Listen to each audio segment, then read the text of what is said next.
Ah, je l'ai vu! C'est laid! Dégueulasse! La scène qui a fait jaser tout partout sur les médias sociaux. Il est allé frapper une photographe. Hein? Cette mascotte-là dégueulasse. est affreuse. Qu'est-ce qui arrive s'il meurt sur le terrain demain? Ben, c'est ça. Il c'est- arrive c'est la même affaire, là. Ça peut arriver. Qu'il était en beau. C'est. beau- En beau. J'aime ça, En j'aime tab. Tu sais, je veux. Vin, hein? Car- C'est ça, exact. Je vais tout biper ces mots-là. C'est oui. Tu veux pas manquer ça.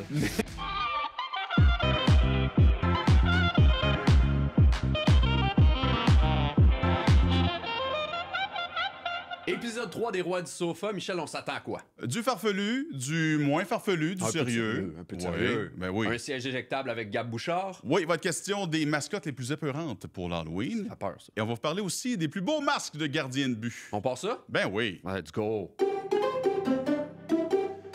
Première nouvelle insolite, Jean-Christophe, je retourne à vendredi passé OK. à Los Angeles. C'était la folie totale pour le sport et pour OK. les événements, mais surtout pour la circulation.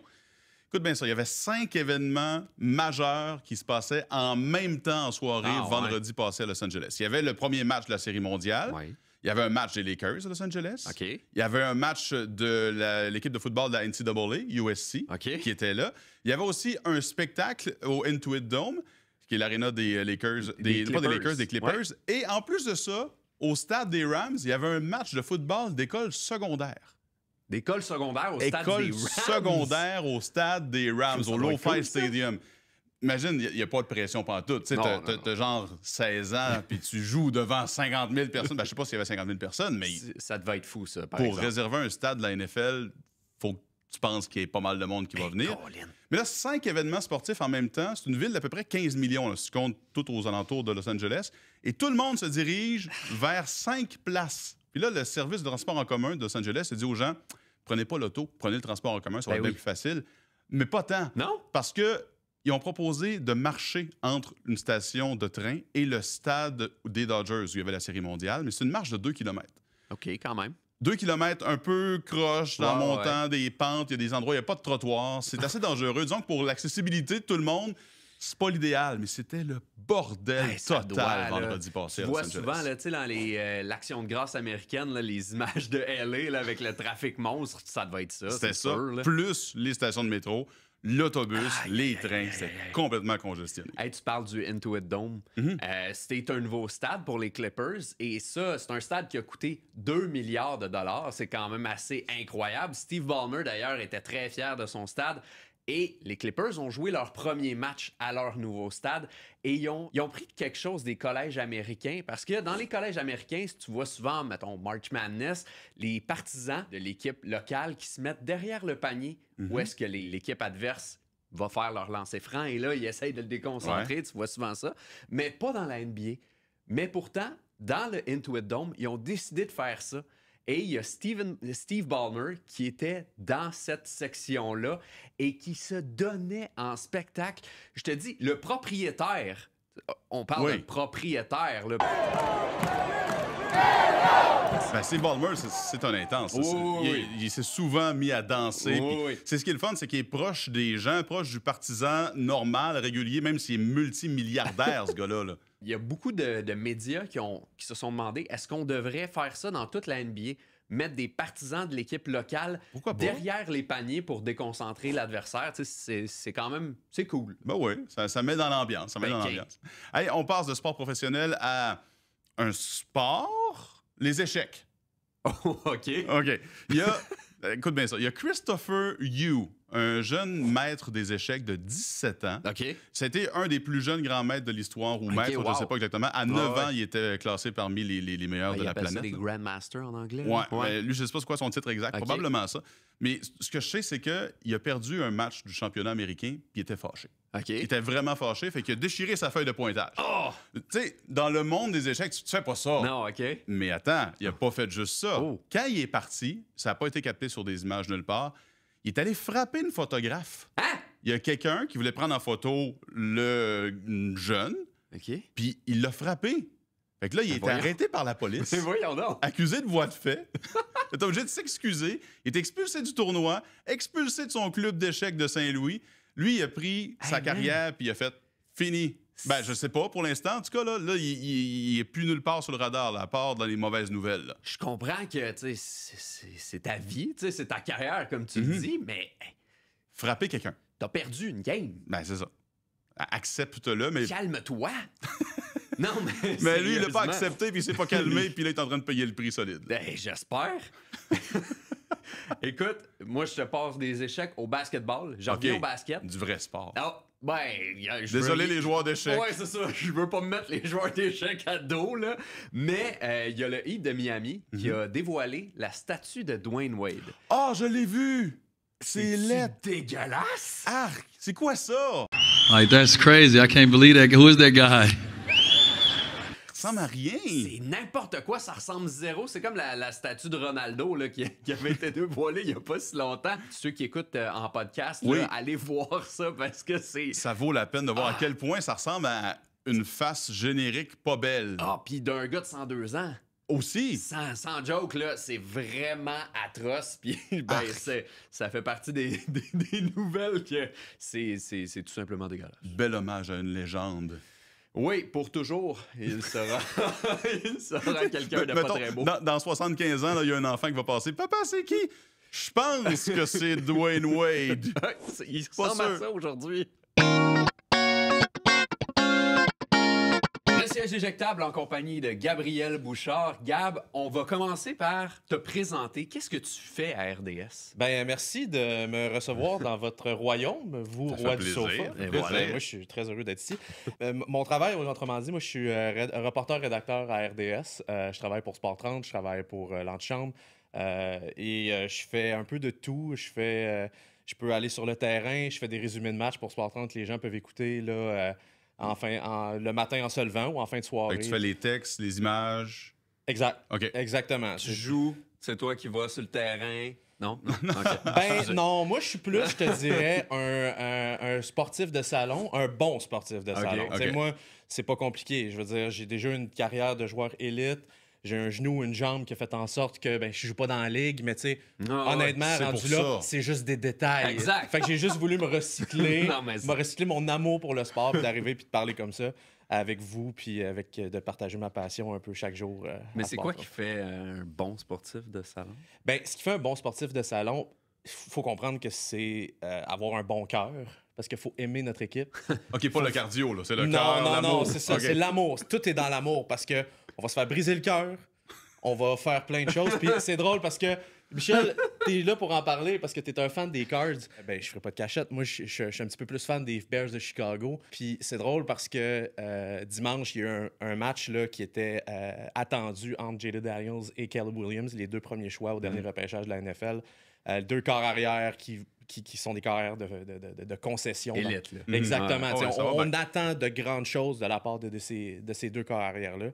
Puis on a eu droit à une fin de match absolument folle avec une passe prière, là, justement, dans les mains de Noah Brown. Puis c'est drôle parce que, comme de raison, j'étais au travail hier. Ben pas hier, mais dimanche.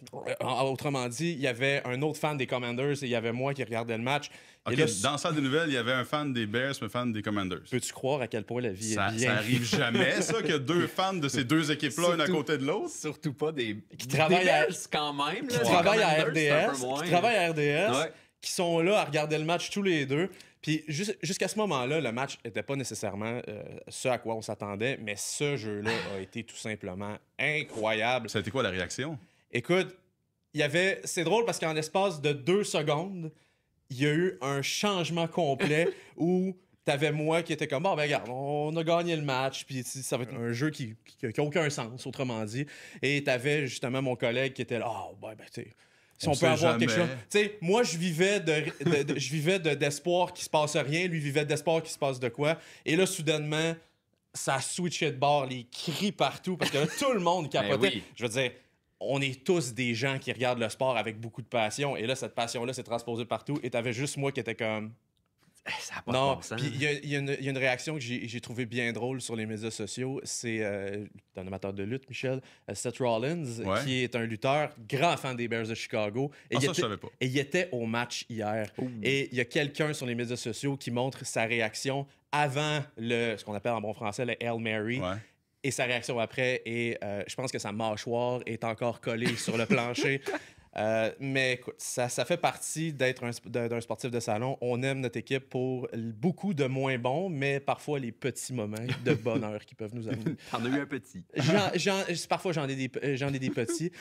NFL, il y a des transactions qui vont se faire. Ben des ouais, échanges? ben, Il y en a déjà eu. C'est ça, il y en a déjà eu. Tu sais. Puis je trouvais ça quand même intéressant. Puis c'est un sujet que je voulais amener aujourd'hui parce que la date limite des transactions dans la NFL, c'est comme un peu spécial. C'est pas un moment qui est toujours charnière là, dans la saison. Au hockey, on a cette date-là où les équipes vont vraiment chercher des gros noms qui sont en fin de contrat. Et tout ça. Dans la NFL, c'est un peu moins ça. Mais cette année, je ne sais pas pourquoi, on dirait qu'il y a une folie des receveurs de passes. Ben, il y en a déjà deux qui sont partis avec Devante Adams qui a décidé, qui est maintenant avec les Jets de New York. Il y a Amari Cooper qui est maintenant avec les Bills. DeAndre Hopkins qui est maintenant avec les Chiefs. Là, on parle peut-être que Cooper Kupp pourrait s'en aller des Rams.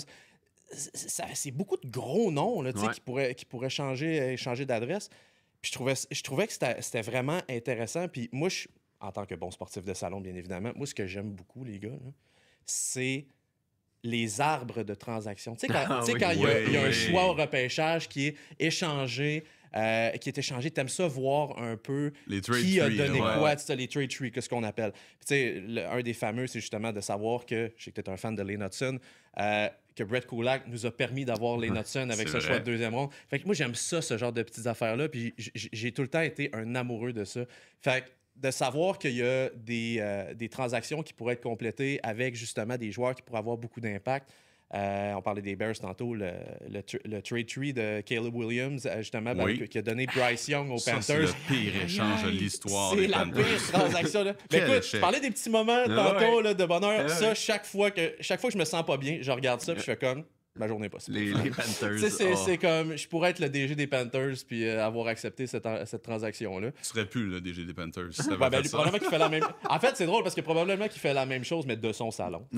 Fait que, c'est devenu un sportif de salon. C'est devenu un sportif de salon. T'sais. Puis des exemples comme ça, il y en a plein. Je pense que c'est l'échange de Wayne Gretzky. Ça finit plus. Ça finit plus. Mais écoute, c'est ce qui me fait un bon sportif de salon, ce genre de détails-là. C'est ce qui fait aussi que je suis un bon rédacteur-reporter. Tout est dans tout. Écoute, regarde, moi, le diable est dans les détails. Hein, hey, tu voulais nous parler, pas juste des sportifs de salon et tout ça, tu voulais nous parler aussi des mascottes. Ben oui, parce que vous savez... Ça va être l'Halloween. C'est la semaine de l'Halloween. Oui. Et moi, je sais pas pour vous autres, les boys, mais je suis all over it pour un bon costume. Mais attends. Avant, parenthèse. Oui. Est-ce que tu as déjà été mascotte par hasard? Ben oui. C'est pour ça! Ben oui. C'est pour ça! Pour vrai? Absolument. J'ai déjà été dans une autre... Ben, pas dans une autre vie, mais tu sais, les jobs étudiantes, on sait jamais qu'est-ce qu'on peut faire. Non. J'ai, grâce à mon père, à un moment donné, là, j'espère qu'il n'y a pas d'enfants qui nous écoutent, là, parce que les mascottes sont vraiment là. C'est pas des... c'est pas quelqu'un qui est dedans. J'aime autant mieux le dire. Ils sont là à part entière. C'est pas une personne qui est à l'intérieur. Maintenant qu'on a fait en sorte que les gens sont partis... mais oui, j'étais mascotte. J'étais Polix pour la Sûreté du Québec à quelques reprises durant ma jeunesse. Je replace pas Polix, malheureusement, mais on va trouver des images de Polix, c'est Écoute, clair. La magie du web, c'est ça! Voilà! Mais non, fait que j'ai été ça quelques fois dans un tournoi de hockey mineur. J'ai visité des garderies. J'ai été dans un festival aussi. C'est pour ça. Wow. C'est pour ça qu'il veut nous parler de mascottes. Mais j'ai un amour particulier pour les mascottes. Les mascottes belles, les mascottes... J'aime une bonne mascotte qui est bien faite. Ton rating de Youpi. Je pense honnêtement que Youpi est dans le top 5 des meilleures mascottes qui a jamais existé. Moi, déjà, à la base, de savoir que tu étais bonne pour deux équipes, c'est très, très bon. Il a réussi à faire la transition du baseball au hockey, puis on dirait, là, on le regarde avec le chandail du Canadien, puis on n'a pas l'impression que c'est normal. C'est juste normal. Ouais. Par contre, il y en a des fois que les mascottes sont pas particulièrement réussies. Il faut que tu arrives avec un thème, il faut que tu arrives avec une idée, il faut vraiment que tu sois vraiment sûr de ta shot. Je pense que les Flyers ont fait une bonne chose avec Gritty. On reste dans la thématique poilue. Mais la mascotte des Oilers d'Edmonton, pour le moment, je dirais là, que c'est pas nécessairement quelque chose qui est super réussi. Mais ce n'est pas elle qui gagne la palme de la pire mascotte que j'ai jamais vue. C'est la mascotte des Pélicans de la Nouvelle-Orléans. King Cake Baby. King Cake Baby. Fait peur! Cette C'est mascotte-là dégueulasse. est affreuse. C'est dégueulasse. Moi, là, j'aurais aimé mais ça pourquoi? j'aurais aimé ça être une mouche sur le meeting pour dire hey, ça, c'est une bonne idée. Je veux dire, je peux pas croire que quelqu'un qui s'est dit ça va amuser les enfants. Je me doute qu'il y a une signification qui vient avec ça. Mais honnêtement, jamais dans 100 ans, j'aurais accepté ça. Une bonne mascotte, s'il y a une signification qui vient avec, t'en comprends tout de suite. C'est Tu sais ça. c'est quoi. Mais ça, c'est une grosse tête en plastique, fiberglass. Je sais pas c'est quoi, c'est dégueulasse. Ben, la preuve que c'est pas une bonne mascotte, c'est qu'ils ont décidé d'en ajouter une deuxième qui est meilleure que l'autre mascotte. Tu sais, je veux dire, tu sais, comme au moins à Montréal, on a Youpi qui était vraiment bonne. On mais, a eu Metal. mais Metal, ça, c'est pas le fun. Mais non plus. Metal, déjà là, l'idée était quand même pas si pire. On essaie de trouver un frère un peu rock and roll, tu sais, à Youpi. Youpi est déjà assez rock'n'roll. C'est une boule de poil orange. Pourquoi ne pas en faire une bleue? Je veux dire, rendu là, tu sais, je veux dire, Ouais. on peut faire à peu près n'importe quoi. Ouais. D'ailleurs, justement, je pense que c'est la tournée d'adieu là, de Metal cette année. C'est pas déjà fait, ça? Ah, écoute. J'aurais aimé ça que ça soit déjà fait si c'est pas déjà fait. Mais c'est drôle que tu dises ça, parce que Metal, je sais pas si tu sais, mais il a sa propre carte de hockey. Même chose pour Youpi. Ah? Ben Non? oui, Metal a ce qu'on a pour la série d'Upper Deck, la dernière qui vient de sortir, la série 1. Il y a sa Young Guns, qui est sa carte recrue. Ben ouais, De bon. métal? Absolument. C'est la mascotte la moins connue de l'histoire des mascottes, puis elle a une carte Young Guns d'Upper Deck. Absolument. Puis, Est-ce tu que sais, ça vaut cher? Est-ce qu'il y a du poil dedans? Tu sais, c'est comme... non, mais une mascotte bout de chandail, par exemple, avec un bout de métal, là, tu sais, un petit froufrou, là, ça serait bon. ça. Mais t'aimes ça les cartes de hockey? J'aime ça, les cartes de hockey. J'en ai déjà collectionné à une autre époque. Là. J'ai peut-être un petit peu sorti. Mais quand tu regardes les prix que certaines cartes de hockey se vendent, honnêtement... C'est plus un investissement qu'un hobby maintenant. quasiment. Ouais, ben tu sais, j'ai vu justement cette semaine, là, puis c'est drôle parce que RDS aussi en a parlé sur ses plateformes sociales.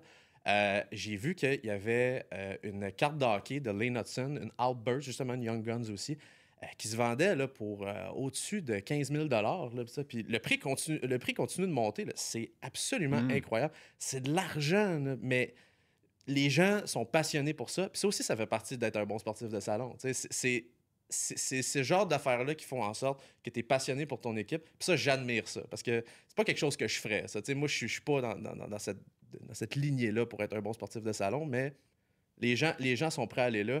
Puis je pense juste, exemple, aux fans des Blackhawks de Chicago avec Connor Bedard, Oui. que eux vont s'arracher ce genre de cartes-là.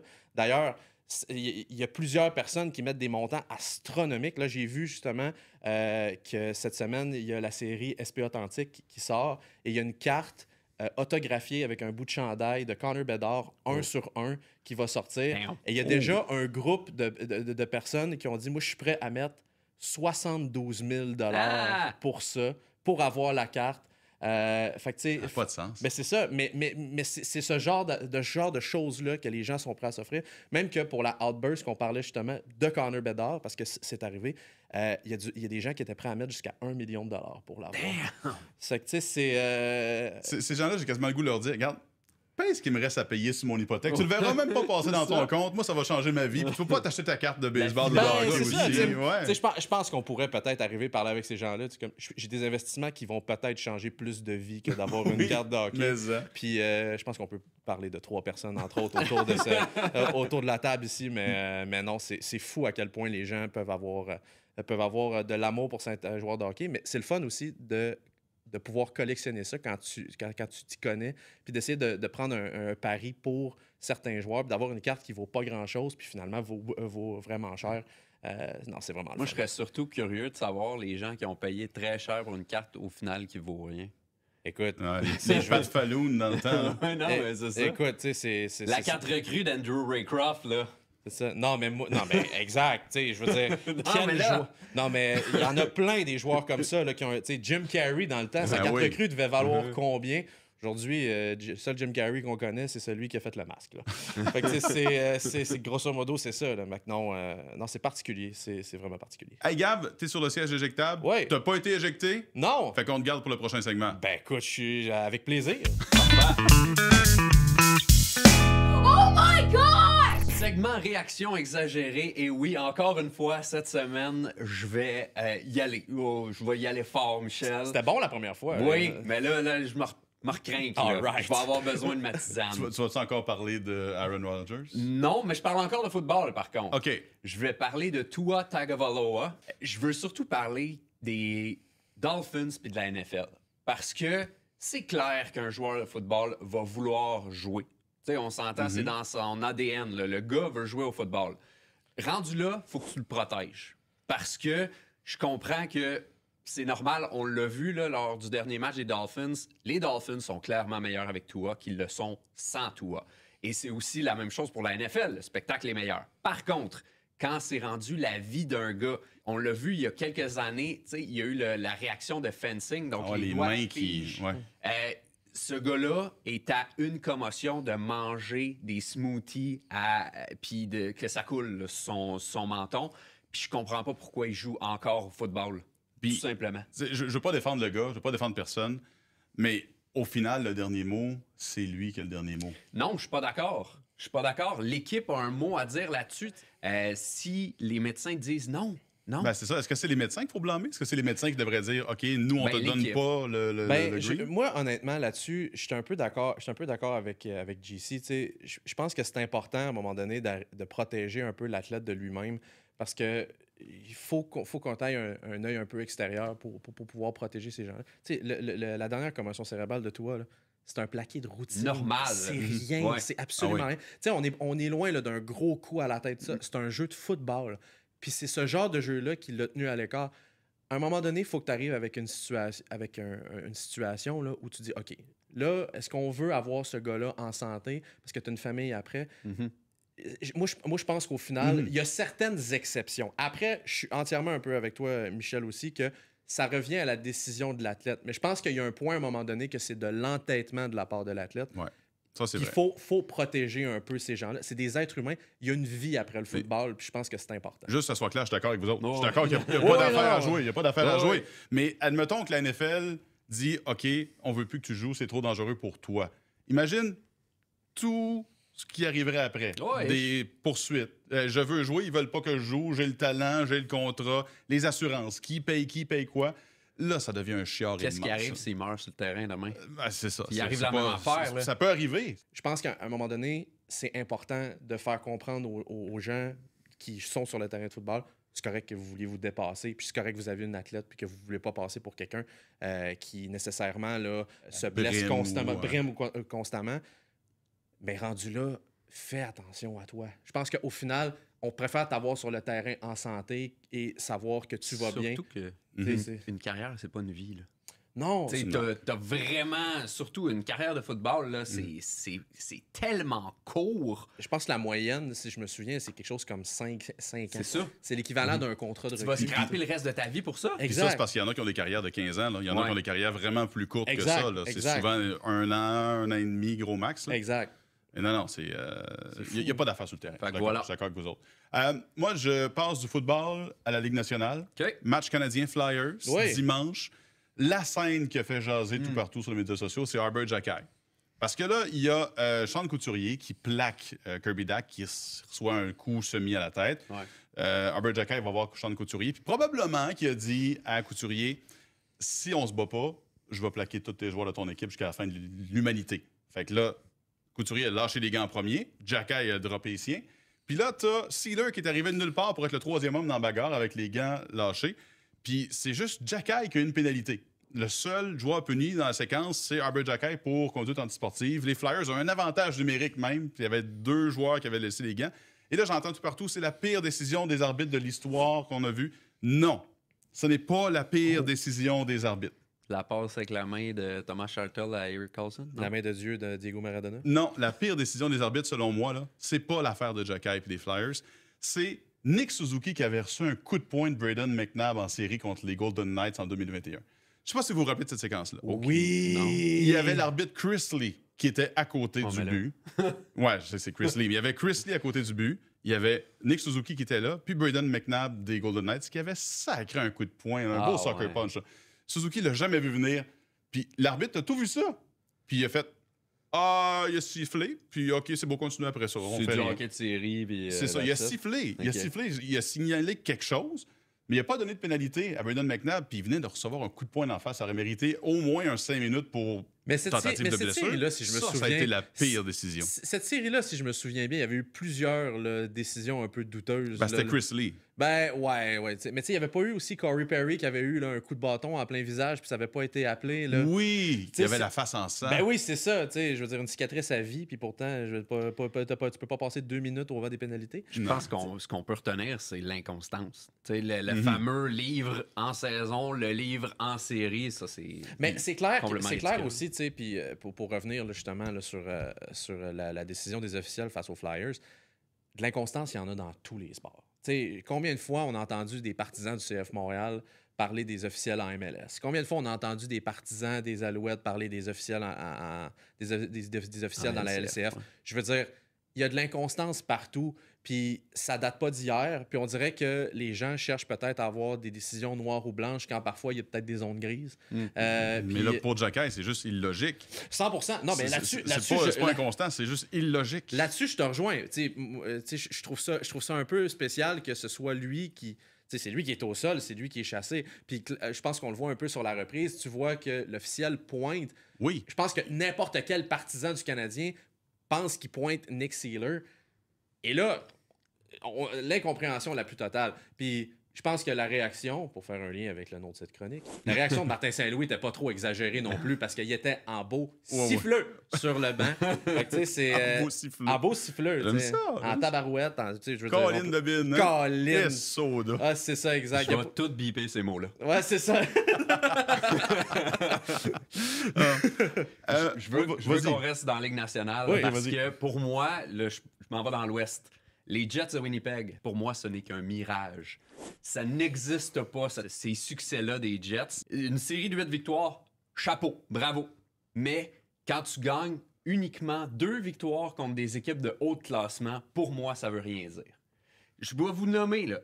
Attends. Victoire contre les Oilers. Les Oilers, à l'heure actuelle, dans la LNH, sont 21e. Victoire contre les Blackhawks. Est-ce que- 30e dans la LNH. Ça va être bon ce débat-là, Est-ce que j'aime tu ça. classes les Oilers en tant qu'équipe de haut de classement? Non, pas pour l'instant. C'est un finaliste de la Coupe Stanley. Mais oui, mais est-ce qu'il joue cette année? L'année passée, oui. Tu veux pas manquer ça.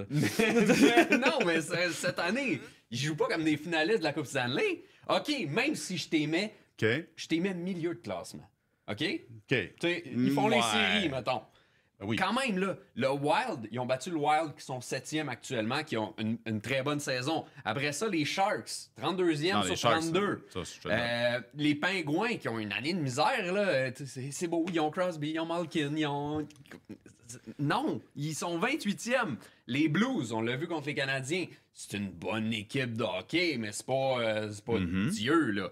Le Kraken, encore une fois, c'est pas une Je grosse sais pas équipe. où les placer, ceux-là, Et, ouais. et là, ils sont 22e actuellement dans la Ligue nationale. OK. Et là, ils viennent de battre les Flames qui sont 9e. Les Flames qui ont aussi un bon début de saison contre quasiment toute attente. Fait que pour moi, ils n'ont pas été testés tant que ça, là, les Jets actuellement. Tu sais, je serais pas surpris si dans un mois, ils sont encore dans les séries, mais ils sont pas premiers de leur division. Ben, moi, je suis pas d'accord avec toi, JC, honnêtement, Vas-y. là-dessus. Parce Moi non que, plus. non, mais c'est parce que, tu sais, les Jets, ça fait quelques années qu'ils ont plusieurs éléments assez importants. Puis ces éléments-là sont encore là. Puis j'ai l'impression qu'un des joueurs qu'on parle pas beaucoup avec les Jets, qui, cette année, a vraiment un bon début de saison, c'est Cole Perfetti. Un gars que j'adore. C'est là, le temps qui débloque. C'est ça, c'était le temps qui débloque, mais là, ça donne qu'ils débloquent. Puis ils ont vraiment de la belle profondeur. Puis, tu sais, ça fait plusieurs années qu'on parle des Jets comme quoi que c'est une équipe qui est là, mais qui est pas toute là, puis que, tu sais, qui pourrait faire les séries. Puis cette année, j'ai juste l'impression que c'est l'équipe que tout le monde s'attendait depuis des années, qui commence à avoir du succès incroyablement. Puis je comprends ton idée là, que c'est pas des grosses puissances qui ont affronté en début de saison, mais le Kraken a quand même une bonne formation. Les Pingouins ont une bonne formation, ont un bon premier top ouais, 6. Ils n'ont ouais. pas de profondeur. Ils n'ont les pas de profondeur. Pingouins, là. C'est ça, là-dessus, je peux te donner. T'sais. Les Sharks, on n'en parle pas. La traversée du désert Ah oui, est c'est ça. incroyable. Les Blackhawks, c'est la même chose. Ils ont Blackhawks. Connor Bedard, mais après ça, ouf. Exactement. T'sais, Mais tu sais, moi, c'est je ça. pense- Il a fallu pense- qu'ils gagnent quand même, ces Mais c'est ça, matchs-là. ça se joue sur la glace au final. Puis tu sais, je veux dire, combien de fois l'année passée on est arrivé, puis on avait vu le Canadien en disant ils ont aucune chance contre cette équipe-là, puis on a eu quand même des matchs intéressants. Au final, là, l'écart peut paraître parfois très grand entre certaines équipes. Il y a de la parité. Mais il y a de la parité. Puis, Mais il faut pas qu'ils les échappent, ces matchs-là. c'est ça, tu sais. Mais en même temps, non, faut pas qu'ils échappent. Mais de là à dire, mettons, que c'est la meilleure équipe de la Ligue nationale, parce qu'ils ont 8 victoires, ils commencent bien la saison. Pour moi, c'est un mirage parce que, oui, ils font partie des bonnes équipes de la Ligue nationale, mais ils sont même pas dans le top 5 de la Ligue, pour moi, là, les Voyons, Jets. ouais. Hey, Les Rangers. les Rangers, les Panthers. Les Panthers. Ouais. Les Oilers. Non. J'allais t'avoir. J'allais t'avoir. J'étais très, très, très, très proche. Mais il faudrait... J'ai pas le classement avec moi, mais honnêtement, pour moi, les Jets ne font pas partie de cette élite-là encore. Mais tu sais, je veux dire, moi, juste voir. Moi, je calcule la qualité d'une équipe par de quoi a l'air ton troisième trio. Généralement, si ton troisième trio dans une équipe de milieu de peloton, ça serait des gars sur ton deuxième, puis parfois sur ton premier. T'as un bon troisième trio. Puis, je veux dire, un gars comme Nino Niederreiter, il joue sur le deuxième avantage numérique de cette équipe-là. Ils ont vraiment, moi, je trouve qu'ils ont une belle profondeur. Puis avec Connor Hellebuyck dans les buts, je veux dire, on l'a vécu à Montréal avec Carey Price. Ça, je suis d'accord. Fait que de là à dire que c'est pas une des équipes top 5, je pense que sur papier, je pourrais les classer là, honnêtement. Tu sais, je serais à l'aise. Après, je serais encore plus à l'aise si tu me disais top 10. Ouais, mais top 10. Mais top 5, équipes. honnêtement, je serais prêt à. On a le débat ici, Ouais. là, puis je serais prêt à embarquer là-dedans. Moi, je pense que les Jets c'est l'équipe, du moins, au Canada, qui a le plus de chances de ramener la Coupe Stanley depuis le Canadien. T'sais, Voilà. Je reste sur ma position, mais vous avez des bons points. C'est correct, une discussion ouverte. On vient pour ça. Ma réaction exagérée, Yes. ma deuxième. C'est en rapport avec Jack Hughes. OK? Devils New Jersey. Ma réaction exagérée. Il est protégé par la Ligue nationale. Pardon? Oui. Écoute bien ça. La semaine passée, il y avait un match entre les Devils et les Red Wings. C'est-tu le... Fin de match. Ouais. Michael Rasmussen s'en va chercher la rondelle dans le coin. Filet désert pour les Devils. Rasmussen coupe vers le filet, dépose la rondelle dans le but. Mais t'as Jack Hughes qui a essayé de plaquer Rasmussen, qui mesure 8 pieds 40. Jack Hughes est tombé à terre, puis Rasmussen le regardait en disant « Hey, t'as essayé de quoi, hein? T'as pas réussi? » Jack Hughes a jamais joué la rondelle. Jack Hughes s'est dit « Je vais aller démolir un gars qui essaie de faire un but d'un filet désert. » Il n'y a pas eu de punition. Il n'y a pas eu de punition pour Jack Hughes quand il y avait clairement une tentative de blessure, conduite Un antisportive. Mark Scheifele special. Exact. Il était suspendu pour des matchs en série parce qu'il avait fait ça à Jake Evans. Ouais. Est-ce que c'est parce que Jake Evans s'était fait faire une ouais. commotion cérébrale? Puis là, parce que Jack Hughes, il n'a pas réussi à plaquer son gars, au lieu de punir le résultat, punis donc le geste. Puis Jack Hughes a fait un geste dangereux, puis il n'a pas été puni. Puis moi, ça me choque, puis je pense qu'il est protégé par la Ligue Mais nationale. encore une fois, je pense qu'on voit que la Ligue nationale, tu l'as tellement bien résumé, là, il punit la conséquence et non le geste. Fait que si Rasmussen sort en civière, Jack Hughes, il est peut-être suspendu 10 matchs. Peut-être. Mais là c'est quasiment C'est lui Jack qui s'est Hughes qui a retrouvé- la commotion. Lui qui s'est retrouvé les quatre fers en l'air. fait qu'il y a pas de- Rasmussen va être suspendu 2 matchs. Mais non, moi, je suis pas d'accord avec cette séquence-là. Je suis vraiment non d'accord ou indaccord. Mais Dis ça de la manière que tu veux. Je suis d'accord avec toi qui est pas d'accord. Écoute, Michel, utilise le terme que tu veux. Moi, je pense au final que Jack Hughes a voulu... c'est un geste de frustration, oui. Mais dans un sens, juste pour alimenter la discussion, Rasmussen, tu l'as dit, c'est un grand bonhomme. Jack Hughes, il est un petit peu plus frêle. Ben, c'est deux gabarits complètement différents. C'est normal que Jack Hughes soit tombé à terre parce que, je veux dire, Rasmussen, c'est un pan de mur. Au final, là, il n'y a pas eu de blessure d'une certaine manière. Pas que je suis pour le geste, là, aucunement. J'essaie juste d'alimenter la discussion. Mais au final, il n'y a pas eu de conséquences à proprement dit. Non. Je pense que la Ligue nationale a prouvé que, à certains égards, la conséquence peut parfois être punie. Fait que s'il n'y en a pas, c'est malheureux. Il aurait dû avoir une punition, peut-être même une suspension. Ben écoute, moi je suis d'accord avec toi là-dessus. Moi, je vais juste aller te chercher ma tisane. OK, merci, parce que je suis fâché. Paraît-tu? Ça shake, c'est ton sourcil. Ah ouais. Veux-tu en parler?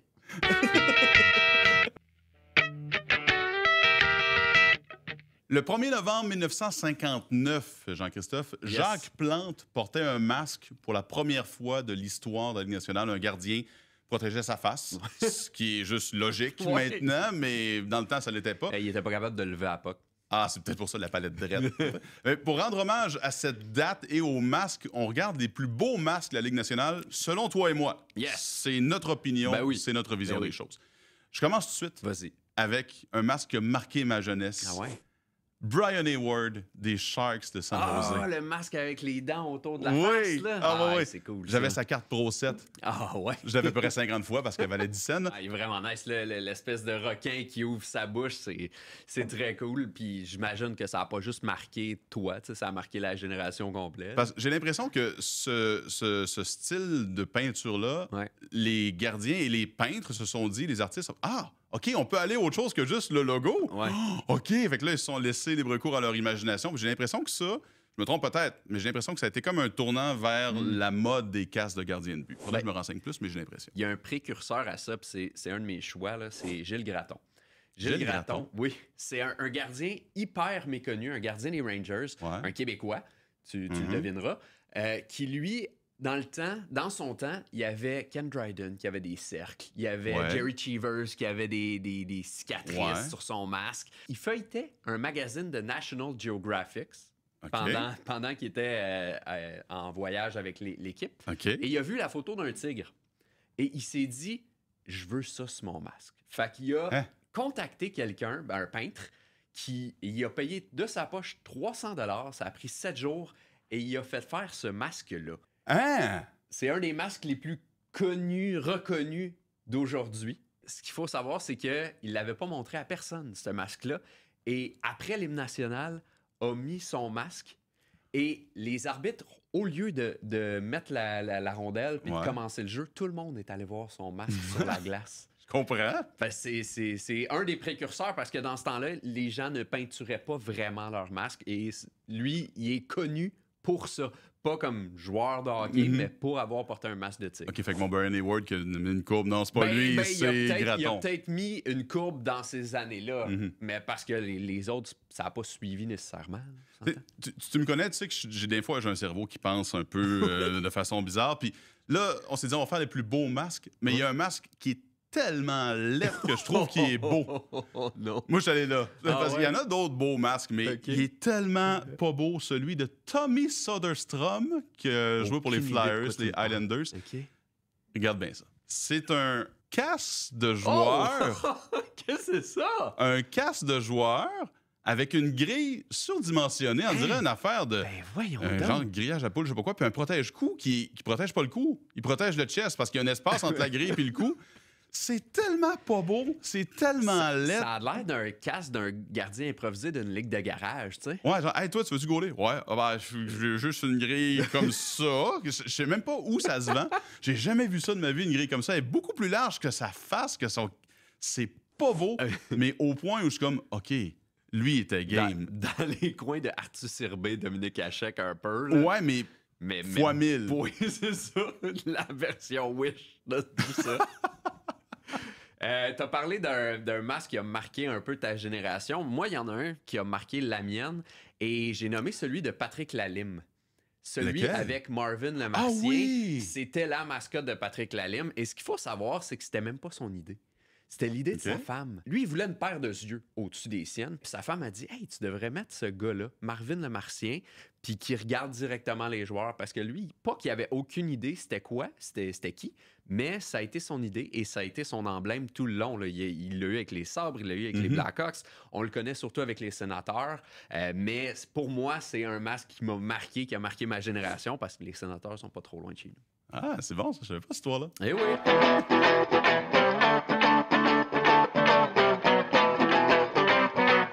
C'est déjà la fin du 3e épisode. Si vous aimez ce que vous voyez, si vous avez aimé ce que vous avez vu, ben suivez-nous. Hein? Abonnez-vous à la chaîne de RDS, sonnez la cloche. Il y a aussi les podcasts maintenant. Oui, balado-diffusion sur la plateforme iHeartRadio ou tous les endroits où vous écoutez vos Spotify. balados. Ben oui. Tout le kit. Name it. On est partout. On est là. On est partout.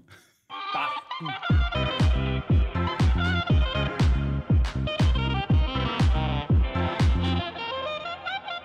On vous invite d'ailleurs à nous... Vous envoyez des lettres par la poste, un fax, un pigeon voyageur, un signal de fumée.